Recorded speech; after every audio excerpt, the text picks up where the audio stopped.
pretty. It's really about activating your soul that we want to take up this morning. And so bring in the right brain side of yourself, leave the left brain sleeping. I hope you can do that. Yes? No? Yes? Of course. So, what are you? A very, very subtle presence who has been somewhat neglected in favor of a fake you, which looks good and has all sorts of successes, but it's not as real as the real you, which is this very subtle being, the being that is like a presence, which is your heart, which is your feelings, and which has been a little damaged, and which also has become weak and has lost consciousness. So we want to activate it once again. Is that okay? Yes? This is why we need music.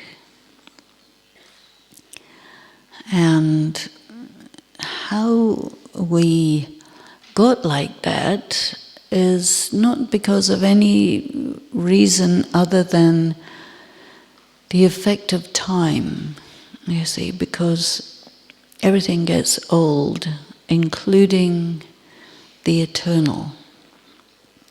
It's a very deep thing to understand how something eternal can get old. And it does. It gets old and it gets weak and it loses its charm and its edge, and just because of time, nothing else. So we want to reverse the effect of time. And how do we do that? Because we can't go backwards in time. Time always goes forwards, so we have to go forwards also. But time is a loop. It goes round and round like any clock. And we have to seize a moment in time when the soul is completely depleted, to awaken it, to activate it, and to connect it with the source, the force, the power that is outside the machinery of time and space and action, the great movie of life, which is full of comedy and tragedy, and sometimes is boring, and sometimes very intense.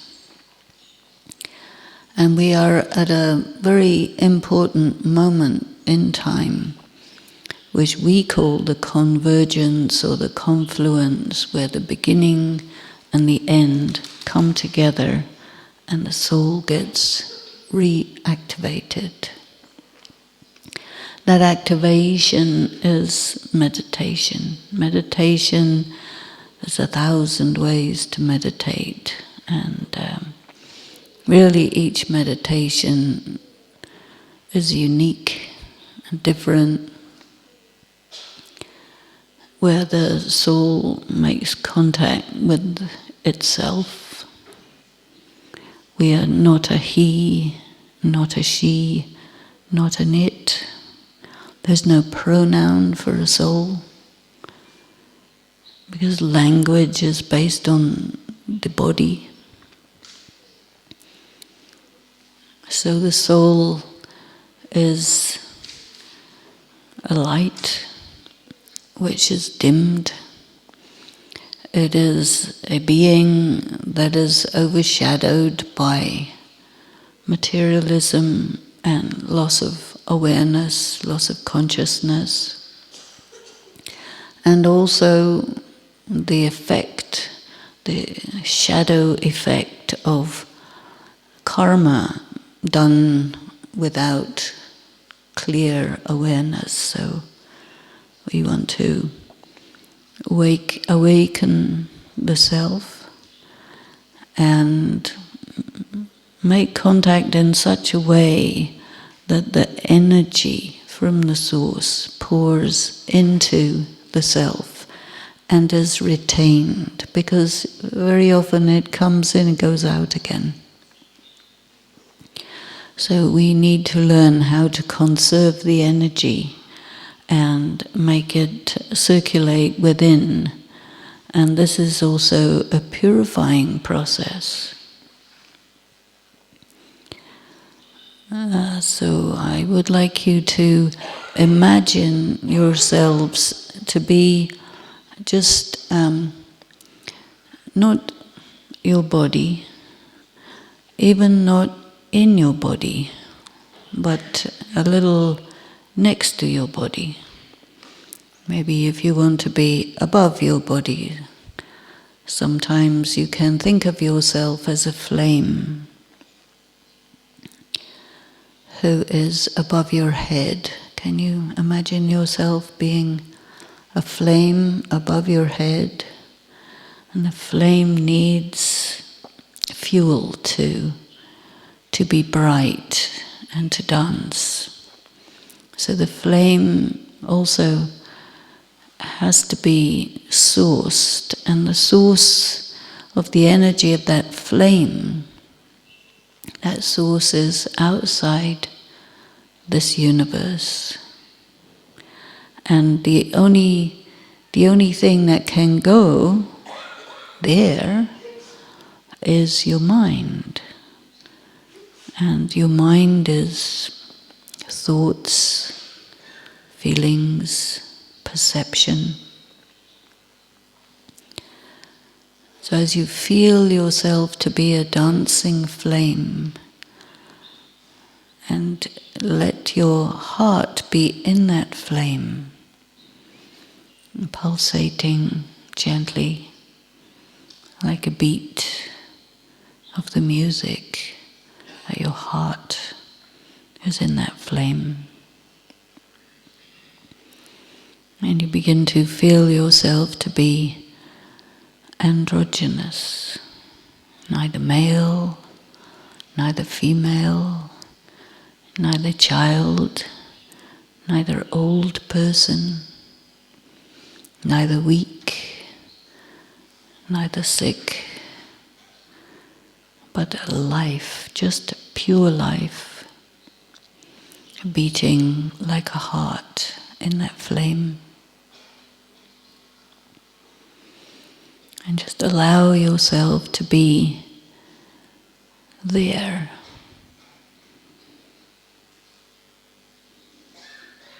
You are light, pure energy, pure consciousness, like that.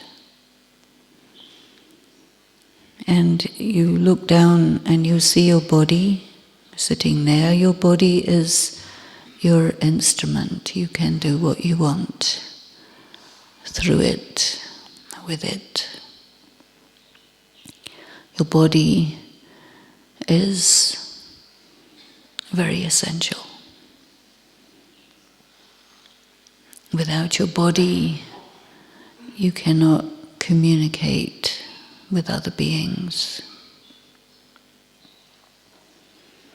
But with your mind, you can communicate with the energy that is beyond this universe. There is an energy beyond this universe. This is our source. It's very, very subtle, like an invisible presence. that you can feel with your mind. So to feel best with your mind, it's good to keep yourself aside from your body for a while. So just allow yourself to be totally in that flame, because your body is not needed for this type of activity. So just let your body be a vessel, a conduit that holds everything, that allows the energy of your being to be spread in the atmosphere and to create the space that we call sacred space. And when you think in this kind of way, it becomes quite easy to be silent inside. So let yourself again feel that you are in that flame, your heart gently pulsating in that flame, and your mind spreading waves of peace, waves of love, waves of light. And then allow your flame to make a circling movement. So it is moving upwards, dancing, circling. And as it circles, it can move very high. And you let that flame become a spinning shaft of light. And just allow that shaft of light to go higher and higher and higher. Keep spinning and moving high.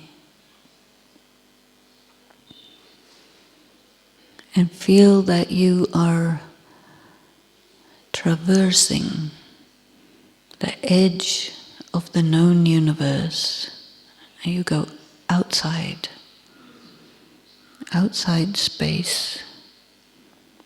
Go out there with your shaft of light. And you find yourself in a different space. A space which is completely light. You're connected with your body. You're not using your body, but it's there. And you're creating this shaft of light which is going very far across this universe and to the other side, which is a world of light. And in that light, there is a source, the source. All you have to do is focus your thought on this idea of a source, and you can make contact with that source, which is a light. Like you are a light, it is a light. And that shaft of light is like a wire connecting between you and that one, like a Bluetooth connection, very easy. Once you're connected, then the energy can start to flow. Then you just open yourself in your mind, in your heart, while the flame is dancing and the shaft is steady, and the energy can begin to flow into you. Just give yourself permission to feel it.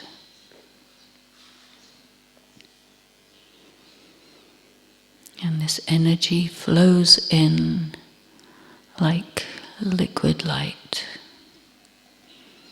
flowing into your being, flowing into your eyes, flowing into your heart, flowing into all your nerves, filling your whole body with light. You just allow yourself to be nourished and filled and energized by that light that comes from the source, and it flows into you through your mind.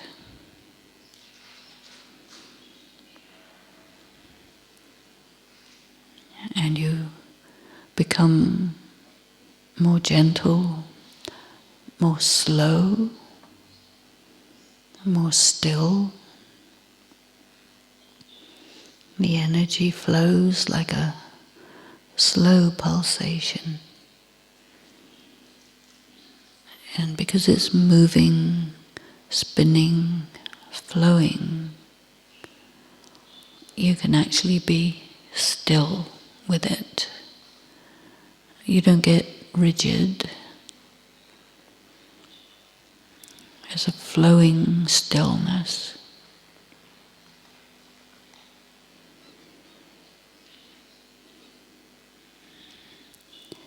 And then you let yourself come back to your normal way of being. Reconnect to your body.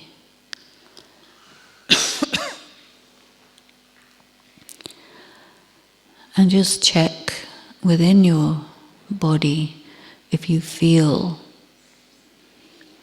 some nourishing energy has been brought in there. This is how you take care of yourself on a very subtle level. This is the fusion between the self, the soul, and the Supreme Being, the Source, the Force, the one who is the intelligence behind the universe, the one who knows, and who knows you. So this is actually the support of spirits, the support of souls. We normally take our support from people, places, things, status, position, money, all those things. And they work well until they don't.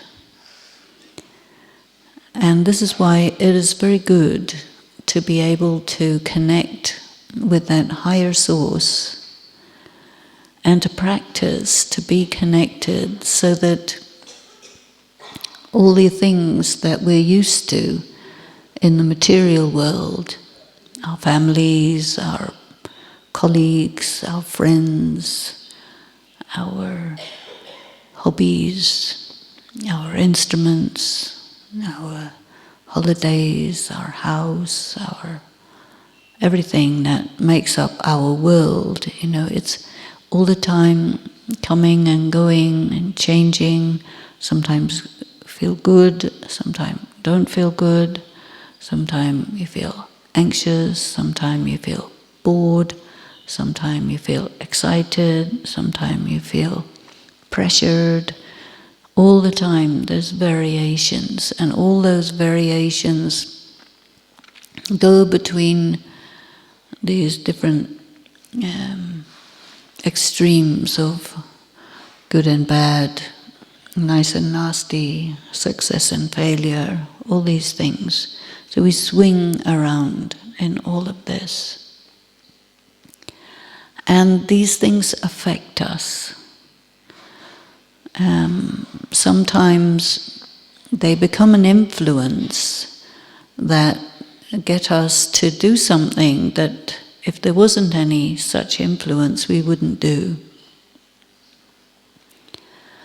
we are very much influenced by what people think, what the world says, and how we are presented with the way the world is, which may not be the way it actually is.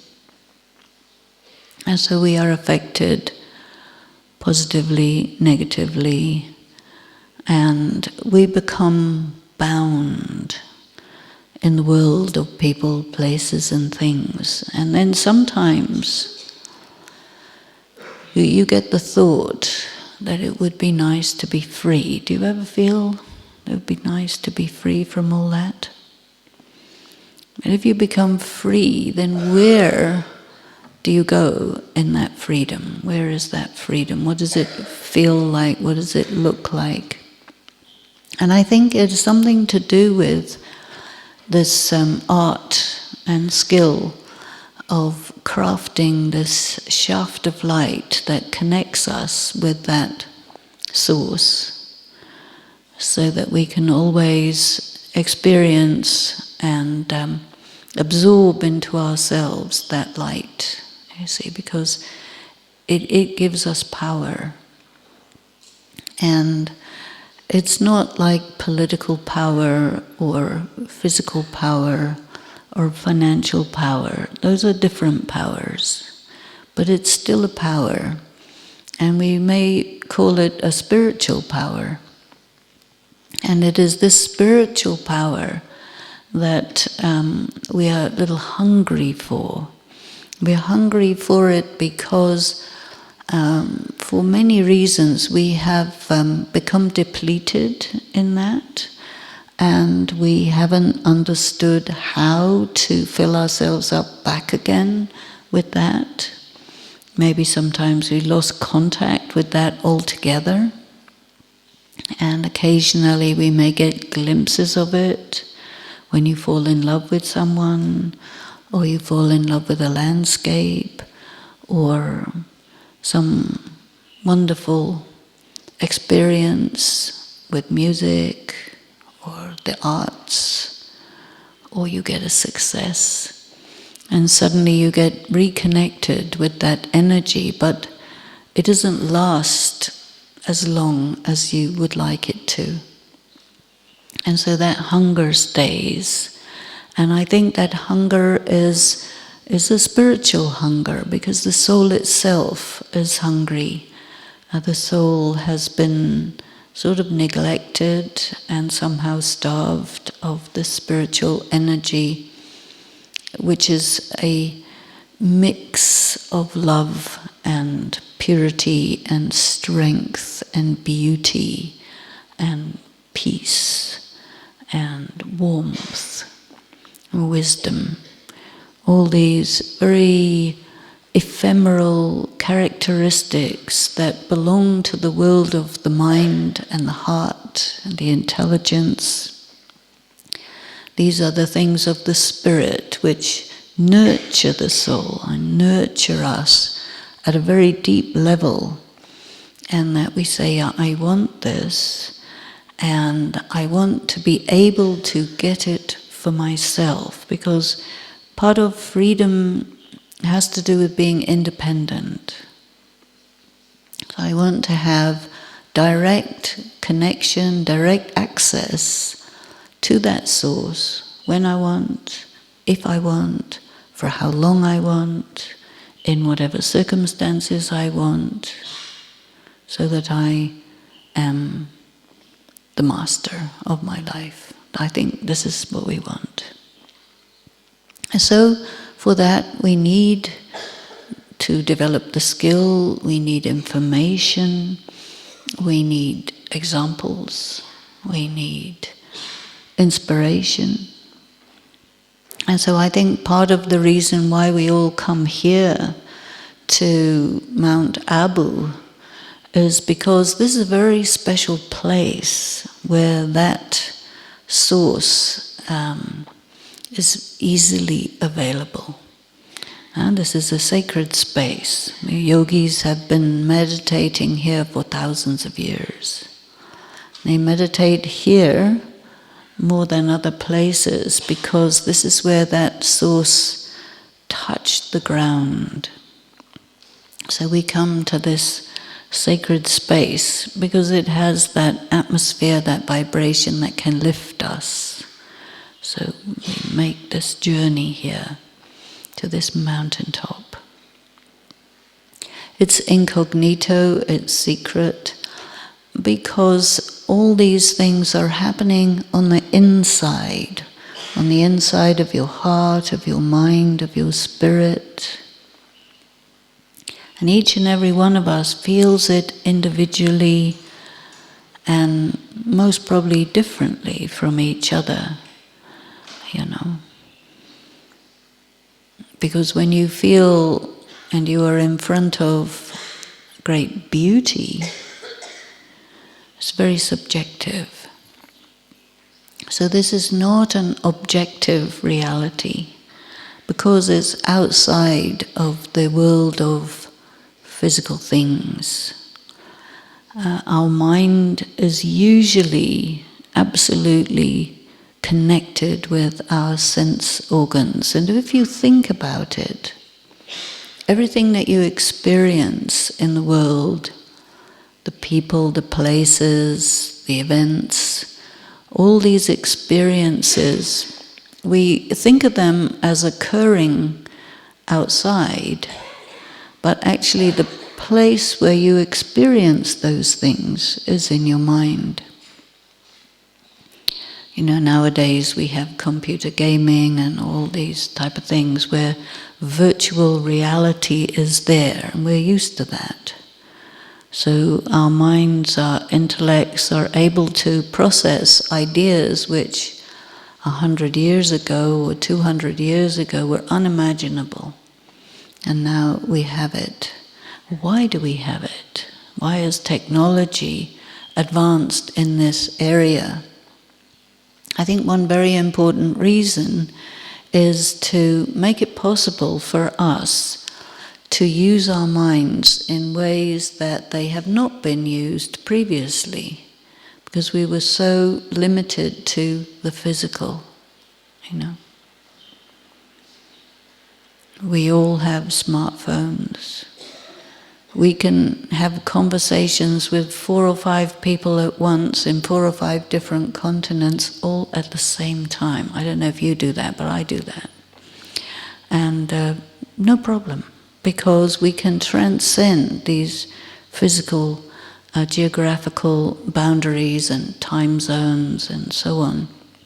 So our minds are getting trained to be able to go beyond the usual limits. And now we want to take it a step further so that we can go even beyond the known universe to the world of the spirit.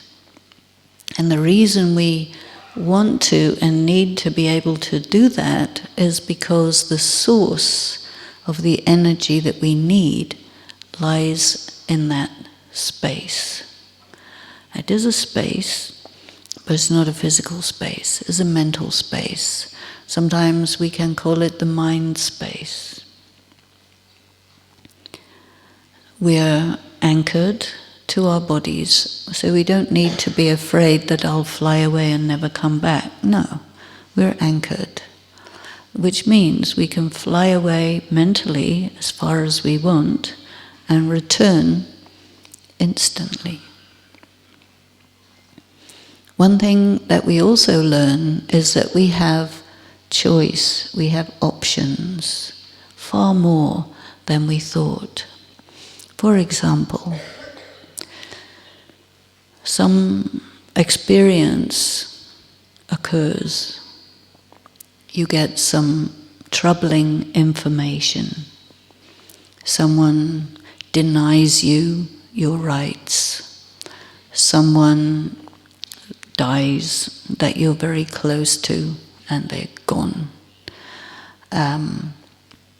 Something good happens, something bad happens, suddenly and unexpectedly, some disaster happens.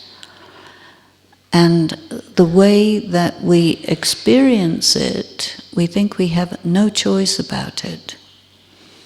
We experience it the way it comes to us. But once you start to learn about these things, you realize that you have a lot of choice, a lot of options, how you will experience it. We're used to everything being somewhere between good and bad. But now, the knowledge of spirituality says it may seem to be bad, but if you look at it a little more carefully, a little longer, you will find that contained within that apparently bad experience, there is something that enriches us, something that makes us greater than we were before.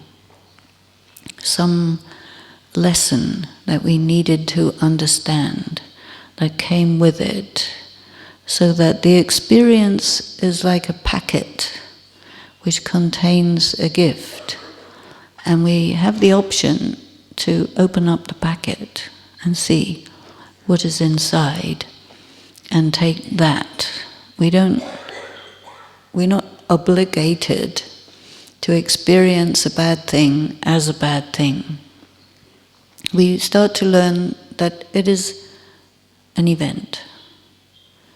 And we wouldn't say it's good or it's bad, we say it is.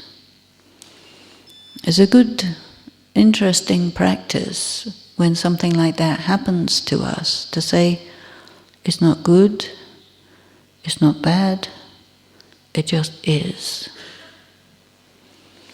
And then, why did it come to me? What is the better reason, the higher purpose? What is the profit that is coming to me? It means that you think about yourself differently, not so much like a leaf in the wind of circumstances, but that you are very important, and that all events and circumstances come to you for only the purpose of making you richer, deeper, greater, more experienced, stronger. That is why it comes. Sometimes we ask the question, why is this happening to me? And we don't sit with it in stillness long enough to see the deeper meaning. And so part of meditation is we sit quiet and we observe the thing dispassionately. It's not good, it's not bad, it just is. So then what is it? You see, it is some kind of a message, some kind of a gift. Because my relationship with people, places, and things is changing. I put myself at the center of my universe. And all these people and places and things, they have something very important to teach me, to tell me, to explain to me, to enrich me, to bring me something that I need. Especially when we experience failure. We think failure is a bad thing. Failure is a stressful thing. Change is a stressful thing. Abrupt change is a stressful thing. But start looking at it a little bit differently. Then you see that there was something in it that if this thing hadn't happened so brusquely, so abruptly, so forcefully, that I would not have opened up my eyes and picked up the message. You see? So we have to start looking at things like this. When you practice to be this flame above your body, You're really in your power. You're in your sense of self as a spiritual being who is also a witness, a detached observer. This is a very good angle with which to look at things, right? Because you can see more. And you're not so carried away so quickly and so far by the emotions that get provoked by that thing. But when you're in your stage of the flame and you practice with your shaft of light to draw energy into yourself, you accumulate special powers. These are very useful things. Special powers, spiritual powers. What happens is you are able to function more slowly than you would otherwise. When you can function slowly, you have more options. You have time to decide, how am I going to respond to this situation that has just arisen? And you connect with your heart, and feel, okay, what do you really feel about this thing? A lot of times you'll find that you feel quite neutral behind another emotion that is provoked at the time of the event. For example, I give you an example of my life from yesterday. I wanted to do something which is absolutely my right. I put in an application, blah, blah, blah, and it was denied. So I said, okay, fair enough. Then I made an alternative application. This was also denied. I said, oh, really? Then somebody called me and said, you know what, this denial, it's all fake. They just don't want you to have this thing. You have a right. Are you going to fight for your rights? So I said to myself, well, let me see, do I really want to fight for my rights? Is it this much important? Do I really care about this thing? Maybe there's something else more interesting that could happen. You see, so I thought like this. And I consulted the other people who are involved in my project. And I said, are we going to fight for this or are we going to do something different? They said, well, if you fight for it, you have to put in so much time and energy. Do you feel like putting in that much time and energy and fighting for your rights in this particular matter?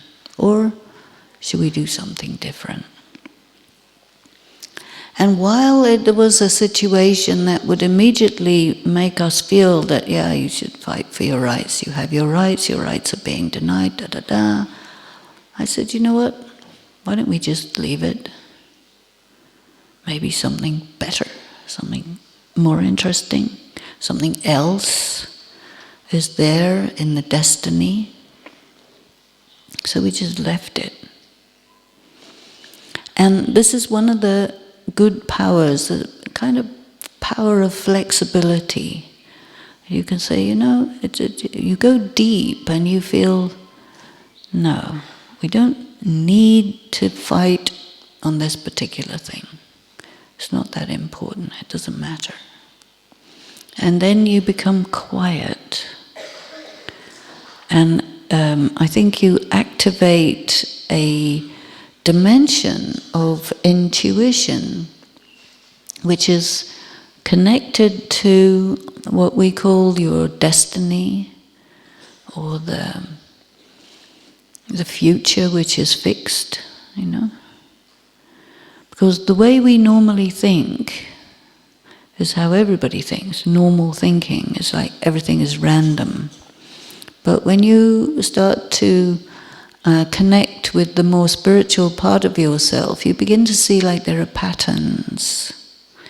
And there are things that are there in the future, fixed. And they start to let you know that they're coming as the future comes towards you into the present, and you start to see, maybe you can see a little bit into the future and say, okay, I open up space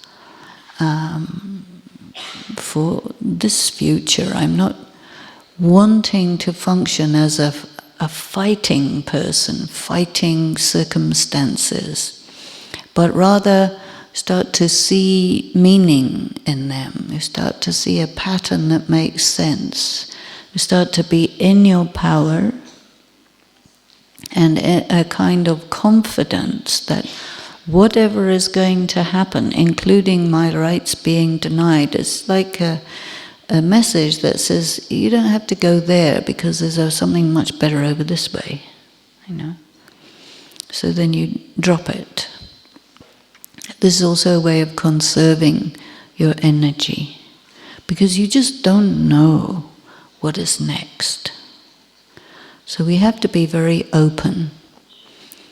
And when the soul is weak, it gets very afraid of being so open to any possible random future. But as you start to take in power, you say, yes, this is okay. I can be anywhere in the world, it's okay. I can be with anyone in the world, it's okay. So people come, you're with them for a while, they go, it's okay. And you start to be very, strong in just being your own self. Proactive instead of reactive. Because you have this access to that energy which makes you more true, more real, and actually very accepting. Does that make sense to you? Yes? Or am I making you crazy? No? Okay. Anyway, so we have such wonderful and beautiful musician brothers. And I told them, I'm not going to do a talk, talks are boring. We're going to do music together. And so I'm going to invite you to come into a meditation with me and David.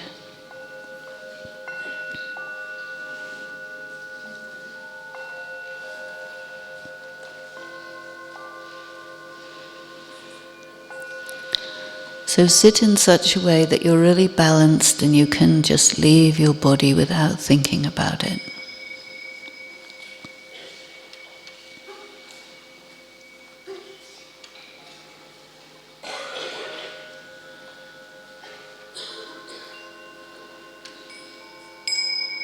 Just become aware for a moment of your skeleton. We all have a skeleton in there somewhere.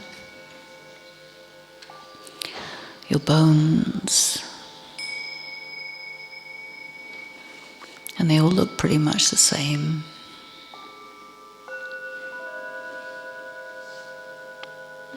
And when you think of your bones, it's not really your identity at all. It's a frame.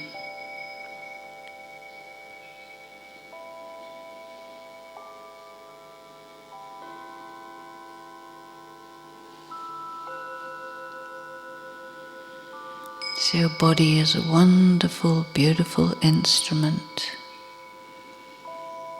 connecting you with the world of sights and sounds and feelings, the game of life,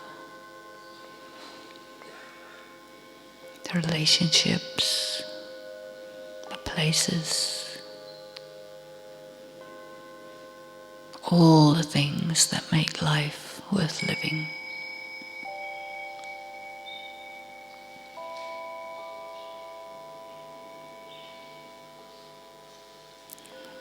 But the spirit and the body have become tired.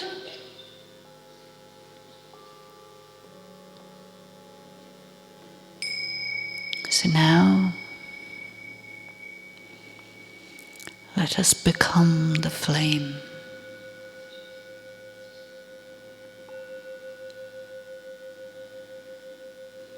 Just feel the energy throughout your body, that light.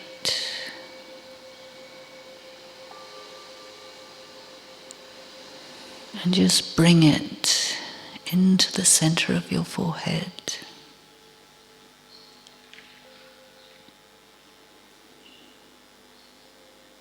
All of your being concentrated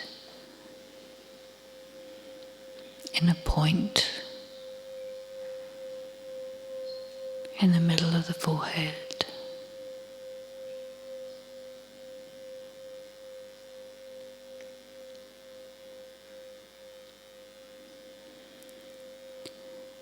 And then go to the top of your head.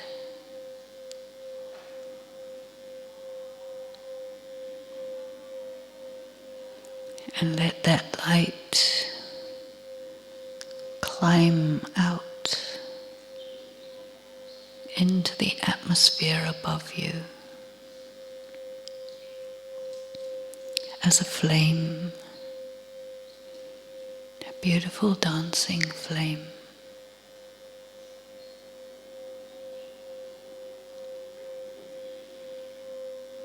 Your mind is in that flame.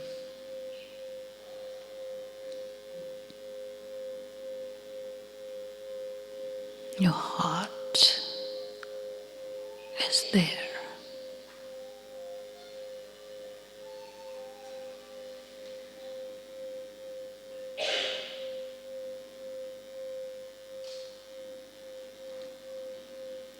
You let your body sit there on that chair, and you are dancing above it.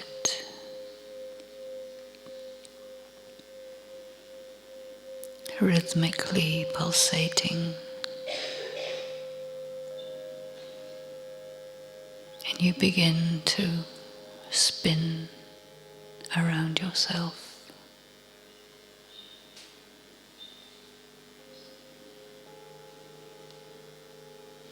And your flame becomes a shaft of light which can fly at the speed of thought.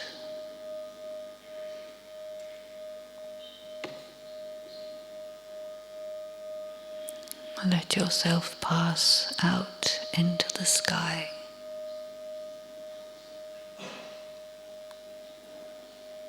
Like a rocket.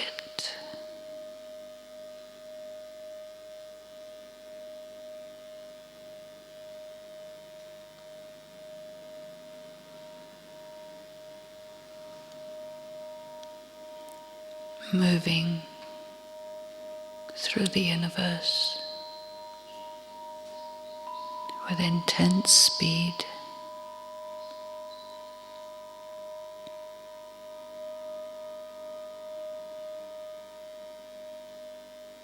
And you pass through a gateway.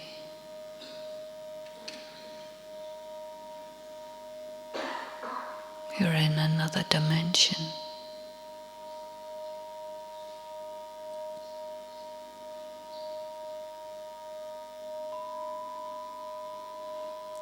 You see waves of light.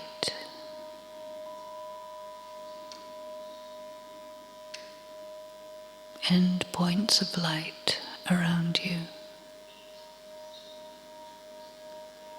Other beings.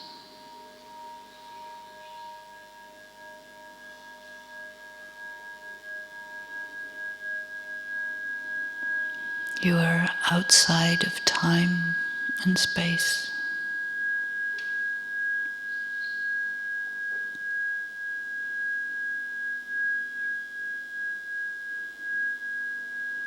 There is only your mind.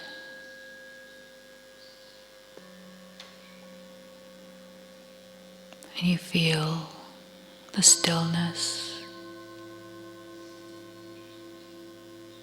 the quietness,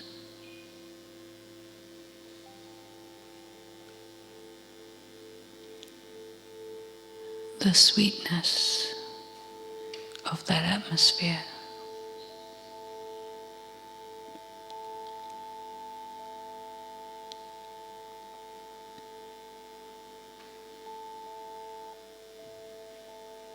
You open up your mind and heart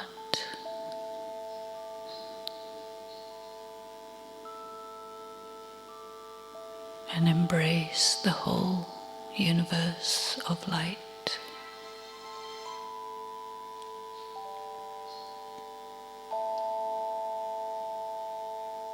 And then you see the source, the one, streaming energy towards you.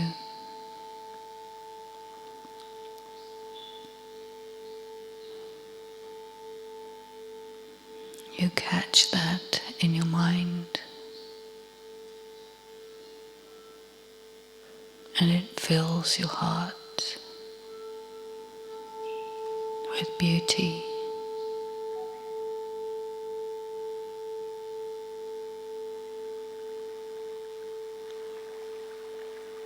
A great wave of love breaks over you softly.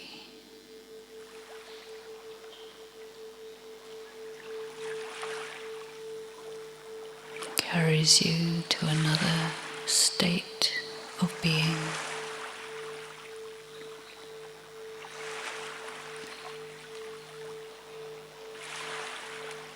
You feel completely loved.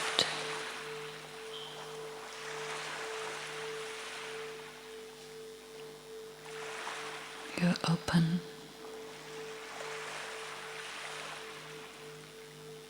And the light pours into you.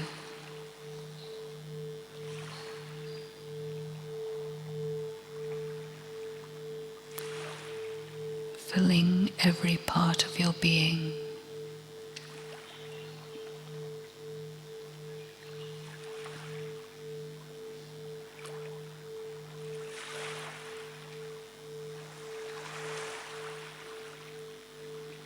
Your pain comes to the surface of your being.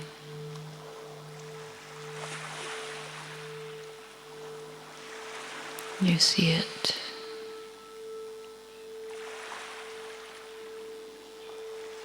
And you give it love. You accept it. And it vanishes.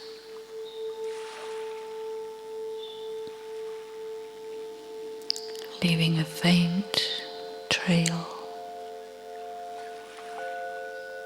of sweetness.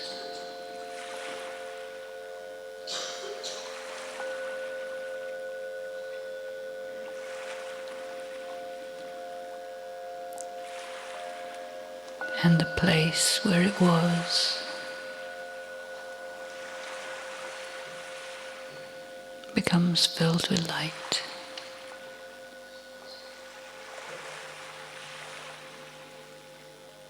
Your spirit is healed.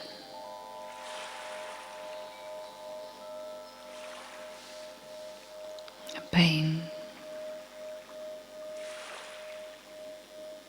is quietened.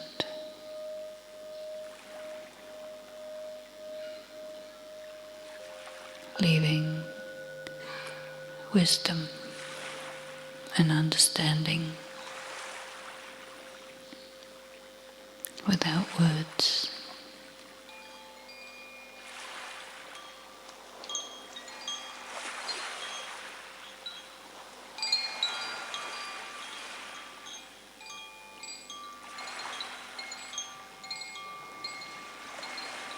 Your flame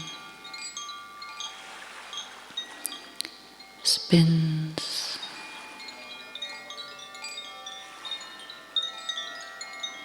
and you gently come back from that world of light and peace.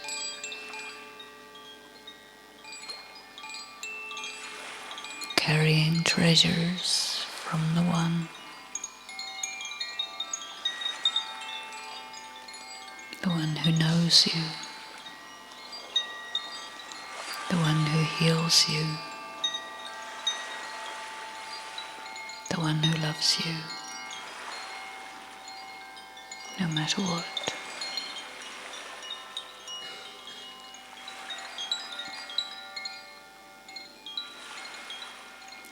Gently you bring yourself back into this world.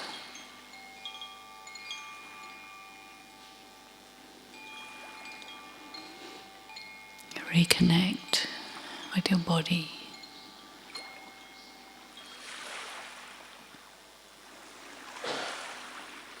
Enter into it and fill every part of it with sweetness.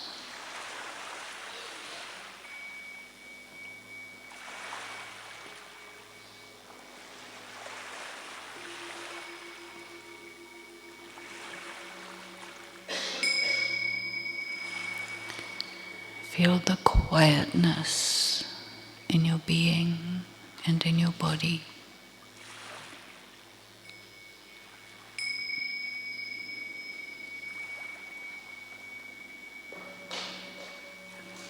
You're completely aligned with yourself.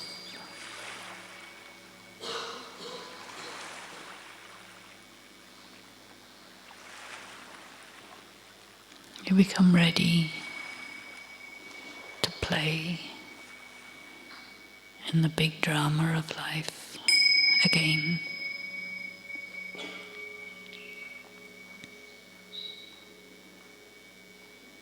Let your eyes open up.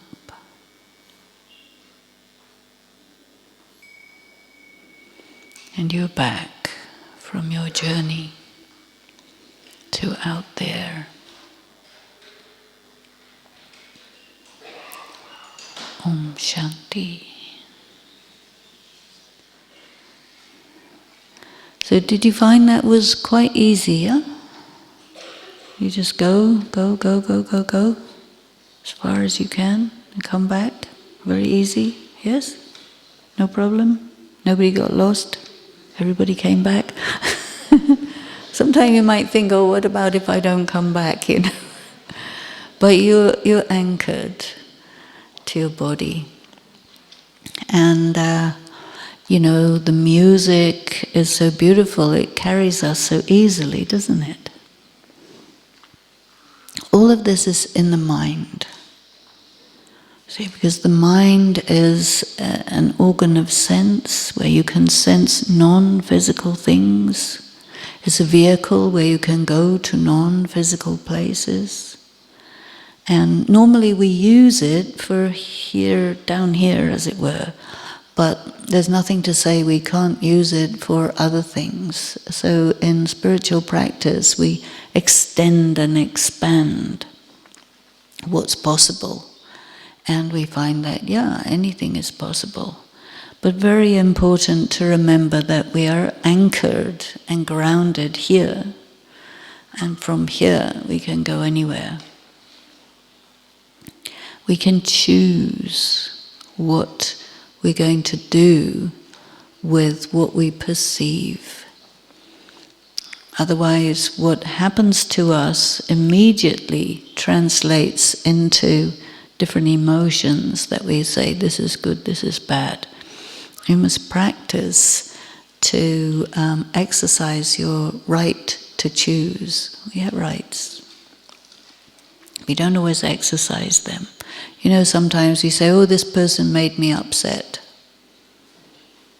Do you say that ever? So-and-so upset me. Now we wouldn't say that. We'd say, oh, so-and-so tried to upset me. When I decided whether I will get... Sometimes you want to be upset, so that's okay, you can be upset if you want to be. But you don't have to be, you know. You can say, you've got to prepare all these speeches inside, you know, in advance, because it's quick, you know. So you say, okay, enjoy your karma. And why would I suffer for somebody else's bad activity? And not necessary, right? Somebody want to make me upset, that's up to them. If I get upset, it's up to me. So you create this space between what's happening and how you decide to receive it. When you have this connection to that source, you can say, the source, the Supreme Being, God, however you want to call this, say, this is with me on the inside, much more closely than events that are happening on the outside. I see. This is how you increase your personal power and exercise your rights. Yeah? Does that all make sense? So we have a little bit of time. I don't know if anybody has any questions. Do you have any questions? No questions, right? So should we have some more music? You like? And just go into it and try doing this by yourself, yeah? Would you like that? Yeah?